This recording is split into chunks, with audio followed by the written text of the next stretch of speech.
This is We Need to Talk with Dr. Darcy Sterling, where I give you the tools and skills you need to love better so you can live better. I keep secrets for a living. That is kind of what a therapist does. But in my personal life, I don't want anything to do with them. I don't find delight in them the way some people do. To me, they are an imposition. I have this friend who likes to say, if you tell me a secret, you need to know that I am going to tell one person. And that seems fair to me. Why should she have to keep track of something that she didn't even ask to know? Secrets are a weird thing. We are hardwired to feel valued when somebody confides in us. It scratches an evolutionary itch that can leave us feeling special and closer to the person who shared the secret. But that's only the case with some types of secrets, the kind that don't directly impact you. Maybe they don't even involve you. A friend whispers that they're trying to get pregnant. Don't tell anyone, they say. Or you're planning a surprise party for a friend or a partner's birthday. Those are pretty benign, even exciting. But then there are secrets that are darker, more consequential. The kind you keep because you're afraid that if you don't, you'll lose the relationship, or it'll negatively impact an entire part of your life. Someone you work with asks you to pee in a cup for them because they're being drug tested and they need a clean urine. What happens if you say no? One of your friends hooks up with another friend's crush. You can't tell them, they say. And now you are in a pickle, squeezed between two shitty outcomes. There's an old expression, you're only as sick as your secrets. Most of us can imagine the toll that a secret can have on our mental health, but secrets also take a toll on our physical health. 10 years ago, a psychologist from UC Berkeley teamed up with another from Cornell, and they ran an experiment to see the impact that keeping a secret can have. So they got a bunch of volunteers. They divided them into two groups. One group was not asked to keep a secret. The other group was asked to conceal their sexual orientation. So instead of referencing their partner by using pronouns, they were told to use gender-neutral words. Instead of I date men, they were asked to say, I date people who. And then both groups were put into situations where they had to talk about their dating lives while also performing physical and cognitive tasks. The results found that the secret keepers performed 17% worse on the mental tasks and showed as much as a 33% reduction in their physical strength. Meanwhile, the group that wasn't asked to keep a secret showed absolutely no changes in mental acuity or in physical strength throughout the entire experiment. I found that to be so validating because I have felt the weight of having to keep a secret most of my adult life. When I was 19 years old, I discovered that the father who raised me wasn't my biological father. My mother had had an affair with a family friend, and it turned out he was my biological father. When my mother acknowledged the truth of my paternity, it came with a caveat. My brothers, who suddenly were my half-brothers, we were all told that we couldn't talk about it because my mom was afraid that she would be disowned by our extended family. So we were asked to protect her, which we were already primed to do because the father who raised us was a very angry man who was unkind, to say the least, to her. By the time I learned of my paternity, he had passed away 3 years earlier. I tried to keep my mom's secret a secret, even though I was dying to declare my real paternity. I don't look like my mom's side of the family. They're fair-skinned. They all have light eyes. I literally look racially different from them.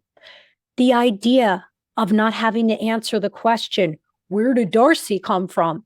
Every time one of us brought another friend home was really appealing to me.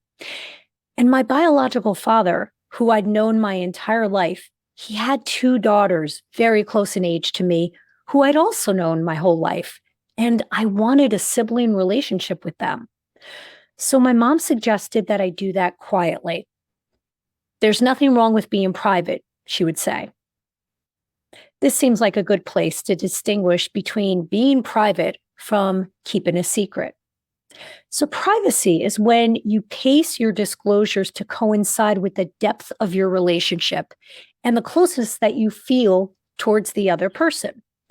A secret, on the other hand, is when you have information that you intend to withhold or deny, regardless of the closeness and length of your relationship, even if it's brought up. Every time I started a new relationship, the need to keep my mother's secret reemerged. And over the years, it got harder and harder to keep because I began forming a life with my father's side of the family. I transferred to a college in the state where my father and one of my sisters lived. In the time I was there, I bonded with them as an immediate family member. My college friends knew him as my dad. They knew me as someone who had two sisters. And the unintended consequence of creating a life with my new family or of keeping my mother's secret, depending on your perspective, is that over time, I started having a double life. Half the people in my world knew me as Darcy from North Jersey with a dead father and two brothers. And the other half knew me as someone who was half Spanish and had two brothers and two sisters. I was constantly preoccupied in social settings, tracking who knew what about me. When I moved into my own home, I had photos of my father and my sisters that I would put away whenever my mom's side of the family visited, or when anyone who knew me before the age of 19 visited. It took up so much bandwidth, I felt like I wasn't able to be fully present in any moment. I was constantly tracking who I was speaking with and the category of knowing or not knowing that they were in, and then trying to remain cognizant of the person's category throughout the entire conversation. And that coincides with what the research says. It seems that what makes a secret detrimental has to do with how significant the overlap in social networks is between you and the person you're keeping the secret for. In this case, it was my mom. And the word overlap does not even begin to describe how many humans my mom and I had in common, how many we shared. She was all of my friends' favorite mom. One of my closest friends worked for her. My partners and my ex-partners were very close to her. One of them lived with her my first year of graduate school. And it's the constant self-monitoring, the cognitive toggling between who you're talking to and who knows what. Those mental contortions, they can feel torturous, and they were torturous. The research confirms that what really determines how a secret will impact you is how preoccupied you are by the secret, which makes sense to me. My mother's secret ate me alive, and my brothers, they never thought of it, and they could not understand why it took up any bandwidth whatsoever in my head. As they dated and married new people, they expected me to keep my mom's secret, which made me feel like a fucking liar. And it threw up walls between me and their partners and anyone who didn't know the truth about my biology. And the comments that I'd get about how vastly different I looked from my brothers, they just never stopped. And I just ate it. They say that keeping secrets causes shame. But for me, there was shame that resulted from keeping the secret and the shame that I felt when I would choose to disclose it, because I felt like I was betraying my mom and my brothers. It was a double bind that I just could not find my way out of. And over the years, it made me really angry and eventually rageful. When I was 27, I sat my mother down and I told her I couldn't keep her secret anymore. I told her that I understood the embarrassment that she felt over how I was conceived, but that keeping her secret was eating me up inside. I told her that I needed to have one identity, one world, which meant that moving forward, if she's in the presence of people who she wasn't comfortable with me being fully honest around, she needed to let me know and I wouldn't come over. But the point was, this wasn't going to be my problem anymore. I wasn't going to be the one in mental contortions keeping track of who knew what. She needed to do that from now on because I wasn't going to bear the burden of it anymore. It's tough enough to have a secret, and I refuse to be a secret anymore. So that is why I bypass secrets whenever possible in my personal life. I find them messy, burdensome, and a ticking time bomb. But if you're like most people, you probably keep a good amount of secrets yourself. Researchers have organized the secrets we tend to keep into categories, 38 of them, which I'll link to in the show notes. It turns out that the average person is, at any given moment, keeping 13 secrets. I was surprised to hear the number 13. That is a lot of emotional weight to carry. So I went through that list myself.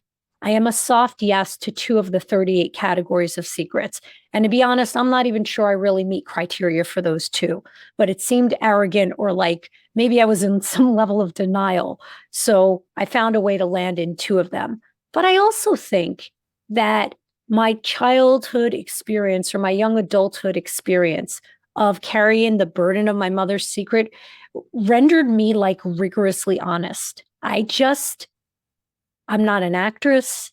You feed me words or lines. If they don't feel true to me, I can't say them. And I'm certainly not going to say them the way you tell me to. I have an aversion to them.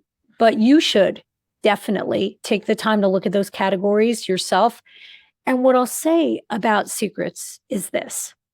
Most secrets come out eventually. So before you agree to keep a secret, at a bare minimum, I would say that you deserve to know the context and the subject before agreeing to be on the receiving end of it, because the burden that the secret imposes is all about the context and who's involved. And you should get a vote in what you involve yourself in. And you should also ask yourself how you'll feel when that secret gets out, because it will get out. Humans are terrible at keeping secrets. It's one of the reasons that I'm very, very hesitant to buy into any conspiracy theories, because the number of people that it would require to be on the same page about a secret and to keep their mouths shut, it's just so behaviorally unlikely given what the science says about humans and our capacity to keep a secret. You should also ask yourself how the people involved will feel about you keeping that secret. And then ask yourself, how complicated is it going to be to keep this secret? Because the more relationships it involves, the more bandwidth it takes up, the more burden you're going to feel. So I want you to keep that in mind the next time you want to say to someone, I have something to tell you, but you can't tell anyone. We Need to Talk with Dr. Darcy Sterling is a Sterling Standard production. This episode was produced by yours truly. Editing and sound engineering by Bart Legal. Our theme music is by Trending Music. Special thanks to Amanda Christiani, Preston Smith, and Stephanie Sterling. If you liked this episode, please subscribe and give us a rating. We'll be back on Tuesday with another episode packed with the dating, mental health, and relationship hacks you've come to expect.